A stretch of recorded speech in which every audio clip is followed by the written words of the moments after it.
All right. Well, the other funny news, and it's not funny if you're Danny Califf, that came out last week, is that he had a meeting with Peter Nowak about him not starting.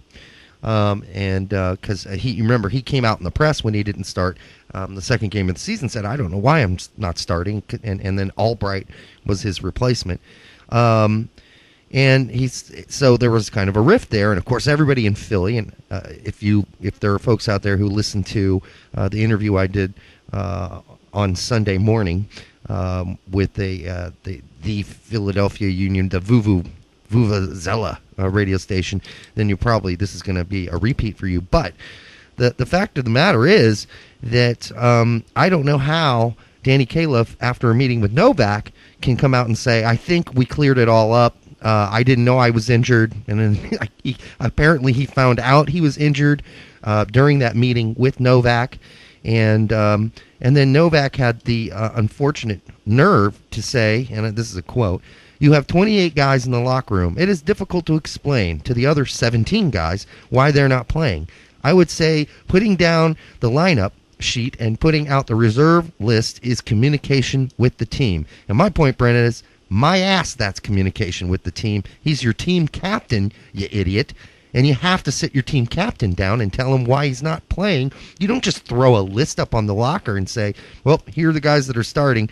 Hand over your captain's armband. That's ridiculous. Yeah, and it certainly would work, say, for the reserve player that's probably never going to see playing time this season. Mm-hmm. They're far depth. But like you said, this is a player who has experience with Philly. He is their captain. He's been there since the beginning. Started every game. Yeah. So I mean, this is kind of. This would be a massive shock if I was him. If I was Danny. Yeah. You know? I mean, here's a guy, Peter Nowak, and I know it sounds like I'm just kicking him in the balls left and right the last couple weeks. You have been, but yeah. But honestly, really seriously, he's got a bad case of Prekiitis, and he needs to stop thinking that the minimum is good enough. Players aren't pawns. They're people. And all the best coaches in this league, even guys who are a little grumpy like Bruce Arena, Bruce has a great relationship with his players. I'm not saying Peter Nowak doesn't, but it doesn't sound like he does. I mean, if you can't even tell your captain of your team that, A, he's injured, and he doesn't know he's injured, B, he's not playing. And then he didn't play yesterday either. And again, Philly went down. I think they're the only 0-3 team. Is that right? Because Chivas won. They were 0-2. Well, Toronto, anyhow, the point is they're not winning right now. I'm not saying they're not going to get better, because I think they will. But there's something wrong. There's something wrong there. That's too old school, and I don't think that attitude is going to work. And he may find himself out of a job before this is all said and done, before this season's over.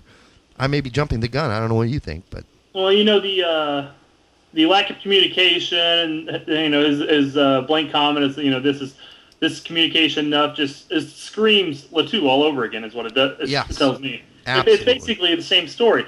It's possible that maybe he's just weeding Califf out of the picture, and he's wanting to again work on the players that are going to be the future of the club. But then again, your replacement is Albright. Yeah. I mean. Right. That's like the immediate future. Exactly. How many more seasons does this guy really have? Yeah, Albright's no spring chicken either. Exactly. And this is, like you said, this is the third straight loss for Philly. But it is the beginning of the season. Novak has a ton of time to turn this ship around and really make a push for it later on. The beginning, if you're looking at just making the playoffs, it's not really how you start; it's how you finish. Well, especially in MLS, but you do have 10 teams out of 19 that are going to make the playoffs, and you can't be wasting games like this. No, you really can't. No, and he made it sound like, it's no big deal. Kansas City had to start it off rough in 2000. Well, okay, so Kansas City what do you want to follow their model of playing like total crap at the beginning of the season and then ending in the Final Four? Well, I have to tell you, I don't know if you have all the personnel and the experience on that team to make that kind of comeback. Number one. And I should let you know, we took phone calls this morning during the radio show, and Philly fans are putting together a whole movement, and in the next home game, I guess everybody in the crowd is going to wear Califf's number.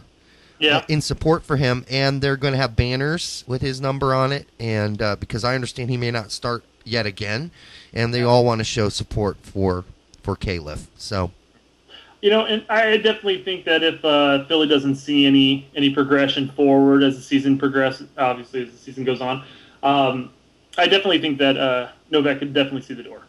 Yeah. I think it's not out of the question. I mean, he's taking a chance as far as planning for the future, but there has to be some level of progression. If you don't make the playoffs, at least see some positive movement. Right. This is a young and talented team. It's not going to be a very, very fun and eventful season, most likely. But Philly fans have to see that they're moving in the right direction. You mentioned Kansas. Sporting didn't start off the way they are now. They had a build for it. LA wasn't the dominating team a handful of years ago. They had to build it. Yep. And that's what Nowak is doing, but they have to see the progression. Well, if that's what he's doing, then he shouldn't be afraid to communicate about it. And that's kind of the issue when they had the first NBC and Philadelphia was playing, and he wouldn't even answer questions about Sebastian Letou. I mean, come on, dude. If you're comfortable with the decision you made, you shouldn't have any problem talking about why Letou left and what you're doing now. But that's it. I don't want. His big problem is communication, and if he continues down this road, that's such old school managing style. And Preki found out hardcore. You don't see anybody trying to hire Preki to manage their teams anymore. I mean, maybe he'll get another chance down the line, but no one's knocking at his door. And it could happen to him too. I know he has a lot more friends at the USSF than Preki did, but and around the league because he's been around so long. But Preki, he's been around the league a long time too, and like I said, nobody's knocking at his door. Yeah, he definitely. And I like Nowak as far as his eye for young talent. He has established a decent young squad, and whether or not they'll pan out, I have no idea. Maybe he's just not made up to be a coach anymore. Maybe his old school ways have caught up to him. Yeah. And perhaps being a TD would be a better option at this case. Yeah, I agree. Maybe he just can't communicate with today's players. I don't know. And then he could prove us all wrong when they make a big, huge comeback. Very possible. And later, yeah. I'm sure we'll hear about it if he does. Yeah. Oh, by the way, that radio station was WNJC1360.com. I didn't want to diss them by not mentioning their actual station. All right, so moving on.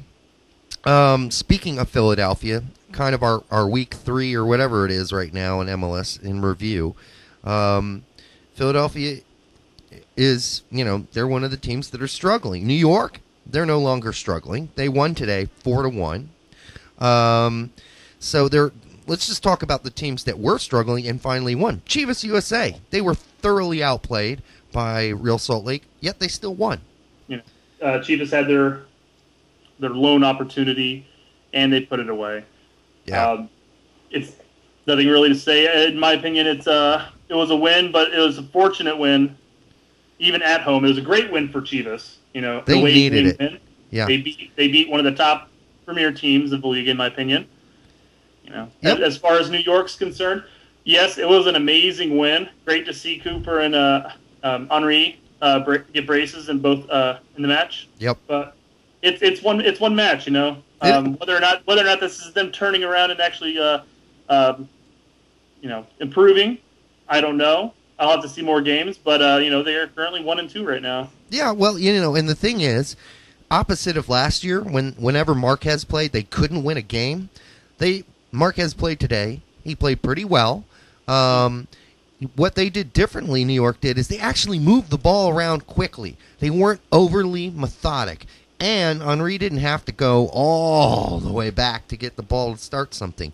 Marquez was playing that role pretty well.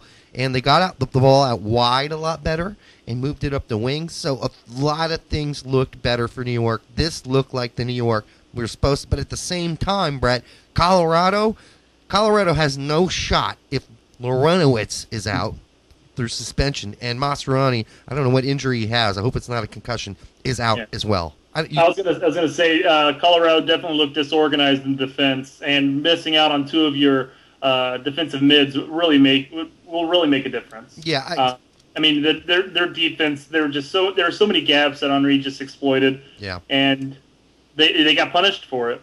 Yeah. There's no communication between Moore and Wynn, so yeah, we'll see what happens. Hopefully, for Colorado's sake, Laurentowicz and even Mastro comes back, but at least Laurentowicz comes back ready to play next week.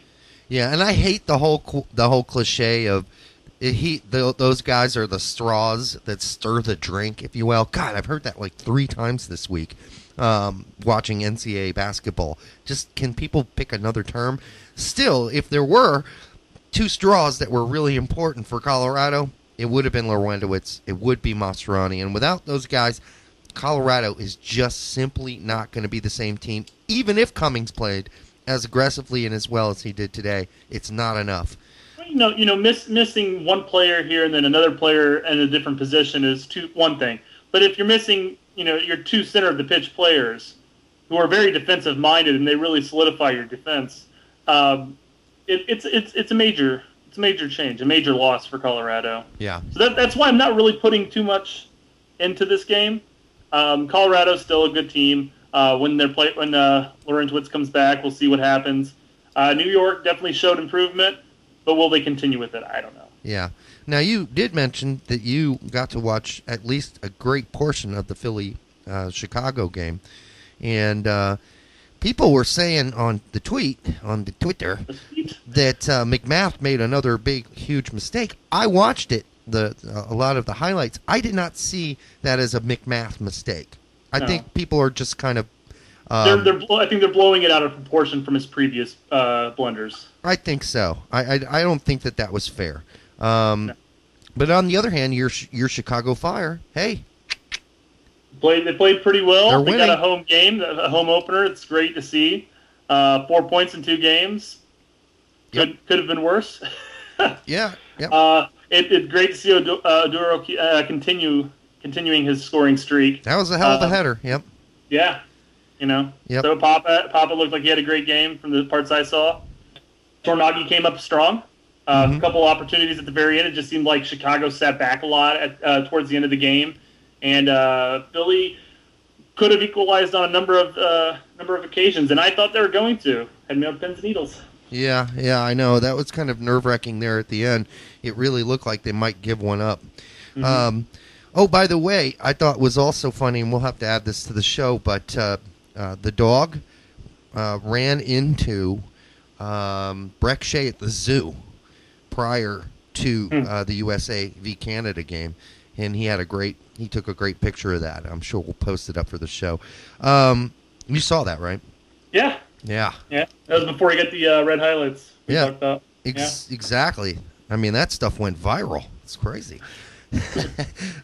No word, however, from Breck Shea about that picture yet, unfortunately. Although the dog tagged him in it so that he could have it on his wall. He did. In fact, they're friends. So we'll see what happens there. Friends in a Facebook manner. I don't know if they've ever... Oh, yeah, they did party, remember? They partied together. Anyhow, that's a long story. And he interviewed him briefly while they were, I think it was in Holland, wasn't it? He did. They were trying to find Klinsmann. That's right. He knocked on the door, and there was Shea, I guess, having fun and partying after the loss. Anyhow, that's, hopefully they're still tight after that picture.